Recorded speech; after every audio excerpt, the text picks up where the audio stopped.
Alright, what's going on, guys? Try back again, here to bring you another video. This one's going to be doing my first review for Season 2 of Under the Dome, which premiered tonight, which would be June 30th, 2014. This one was the season premiere, so Season 2, Episode 1, which was called Heads Will Roll.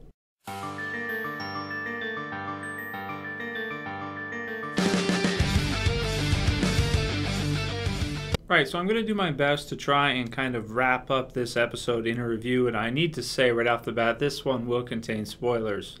Now, we knew right off the bat, it had kind of been released from CBS that there was going to be two major character deaths in this episode, so we knew they were coming.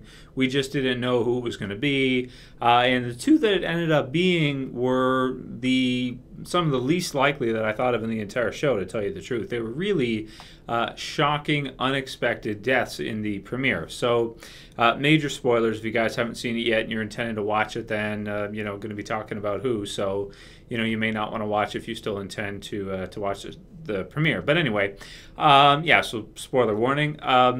The Linda death was really, well, they both were really surprising, but both the Linda death I thought was it was really unexpected, because where we left off at the season 1 finale was that whole turmoil between Barbie and Dean Norris's character, Big Jim.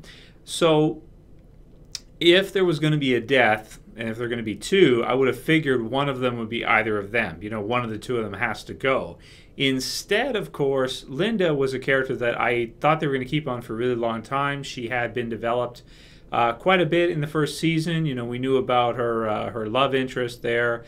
On the other side of the dome, we saw her and the previous sheriff before her, kind of a relationship with him, and she just had a huge part in the series up until now. So it was a really surprising death that I didn't expect at all. Then in addition to that, we got a second death in the premiere, which was the Angie death, which was really surprising for me as well, because she was another one of those characters that she was one of the first ones we met in the series. Her and Junior and Big Jim, the three of them and everything that they kind of went through in the first season kind of put me in a place where I thought she was safe regardless. I didn't think they would kill her off. But of course, she gets the axe. Now, I will say, in terms of her death and just the way it looked so silly, slasher film, ridiculous. I got to be honest with you. I just didn't like it, plain and simple. Throughout most of the episode, they kind of messed with us, making us think it was going to be Jim. And then I figured, you know what? It's not like when he was standing there with the noose around his neck and everything. At that point, I kind of knew. I was like, it's not going to be him, because it's too slow. They're making it too obvious that it's going to be him, which means they're going to go the other way. And sure enough, that's exactly what they did. Now, her death was kind of like a last-minute just boom thing. And it was really, really weird. I really don't know what to say about it. It's really a strange one for me, because both of those characters I did like quite a bit. And I can honestly tell you that I wouldn't say I necessarily liked either death. Even though they were kind of shocking, they do add excitement to the series and everything like that. I did like both of those characters, and there aren't too many characters in Under the Dome I really like that much. The ones that I would like probably would be Angie, Linda, Big Jim, Junior. At this point, I would say I like him. He's weird, but I like Junior. And then aside from that, maybe the only other characters I like would be, like, Barbie's okay, Julia, I guess. She's all right. And, I mean, that's really it. Everybody else in the series I'm not too big of a fan of. Now, granted, we did get two new characters. We got the Sam character, who's new, Junior's uncle, or James's uncle.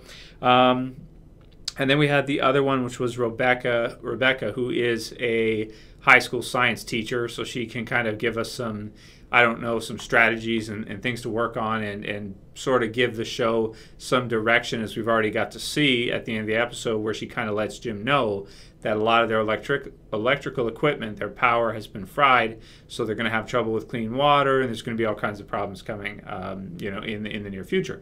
So I'm fine with both of them. I thought they were both cool characters. I guess another one would be the one that Linda swam to save, which is the I almost want to refer to her as like a a female version of the Dome is like a dome person. As weird as that sounds, if that makes any sense at all. And she's the one, of course, Angie's chasing after, and she doesn't say anything. Everybody's trying to find out where she's going or what she's doing, and it doesn't seem to make any kind of sense. So is she the killer that killed Angie at the end? It doesn't seem like it to me, based on how she's been behaving thus far.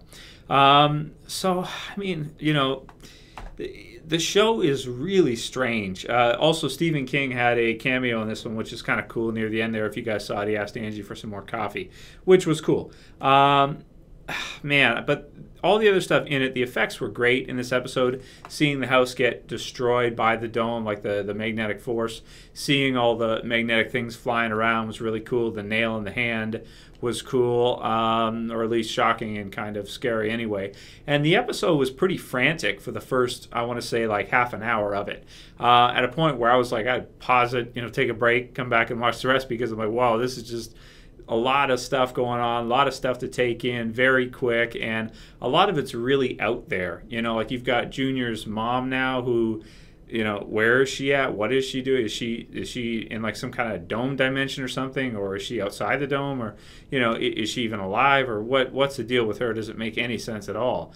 I don't know. And a lot of stuff in this show is like that, where you mix in that kind of, you've got the survival horror aspect, you've got the character drama, and then you mix in that sci-fi dome element to it, which it just like kind of throws the show all over the place. And they have this kind of weird comfort zone that the dome show, that Under the Dome is in as a series, which is like they keep us as a viewer at a point where we don't really know what's going on, and the more we figure out, the more we don't know.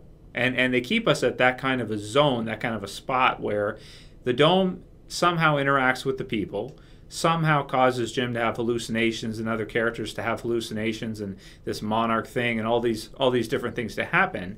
But it keeps us at that point where it seems like as the series progresses, we're never going to really know what's going on. Like the more we find out, the more confused we become. And I think that's on purpose, that they just kind of keep us at that spot, so we never really grasp, or we never really have an idea of everything that's going on and what's happening and why it's happening. I still don't know how I feel about the dome interacting with the people inside of it. Like how is it protecting them? How is it, like, what is it doing for them, aside from just killing a whole bunch of people, or causing the characters to become so desperate that they kill each other, or things happen like that. So I don't really see the dome as helping them, but I guess we'll have to see what happens outside the dome this season, if like a nuke goes off or something, and then we find that, oh, the dome was trying to protect these people after all. Yeah, it keeps us at that weird question spot where we don't know where it's going, and we don't really know what to think. And I don't really know how I feel about that. I kind of like to watch shows where I feel like if I study it enough, I'll have some kind of a grasp, or I'll have a grasp of what's happening, what the characters' motivations are, and in this show, and sort of where the direction is going. With Under the Dome, the production quality is really good, the graphics are excellent, the acting's good, but in terms of like the writing, it just, to me, it kind of seems like it's pretty hard to follow, and it's pretty hard to care. It's hard for me to even describe in words what I'm trying to express here, is that it keeps us at this really weird position as a viewer, where we don't really know what the show is, we don't really know where they're going with it, and it's kind of like a mystery. It keeps us at this sci-fi mystery position where we don't really understand what's happening, is kind of what I want to say. Now, you could say, okay, well, I understand this, and I understand her and what they're doing with her. She's kind of some kind of dome messenger person that's walking through, and the dome interacts with people and gets them to do things it wants. But if it's a dome, why does it want? Why does it have a want? It's really out there, and it's really just bizarre, is what I would say. It's really strange the way they're writing it.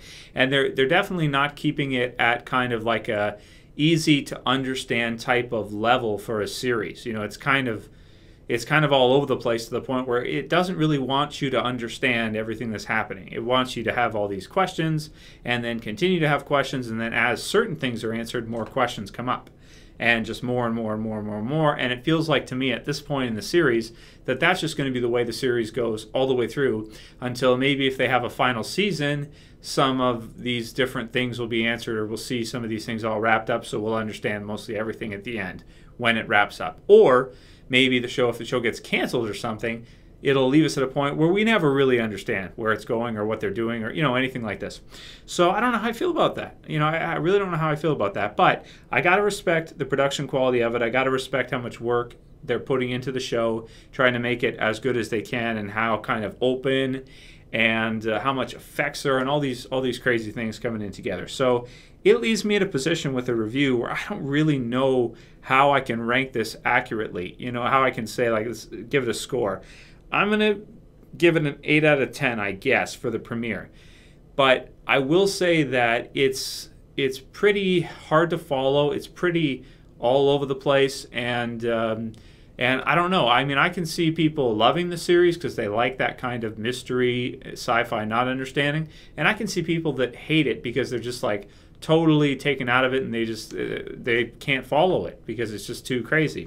So overall, I didn't really like the deaths, to tell you the truth, because I don't think Under the Dome has enough characters that we care about to be killing off characters like that just at that point where I don't know. I don't know.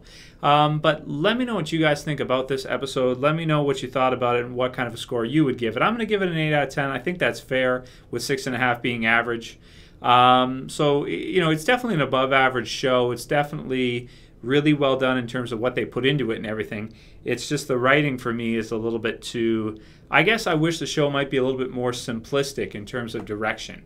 But that's just a matter of my taste. I mean, a lot of you guys might not feel that way. So anyway, let me know what you guys think about all of that, and write your comments below. How'd you feel about the deaths? How'd you feel about all the crazy magnet things that was happening, and how the dome was interacting with the characters inside of it this episode? And I'll call it here. That's it for this video, guys. I'll see you for the next one. This is Trav, as always, and I'm saying peace.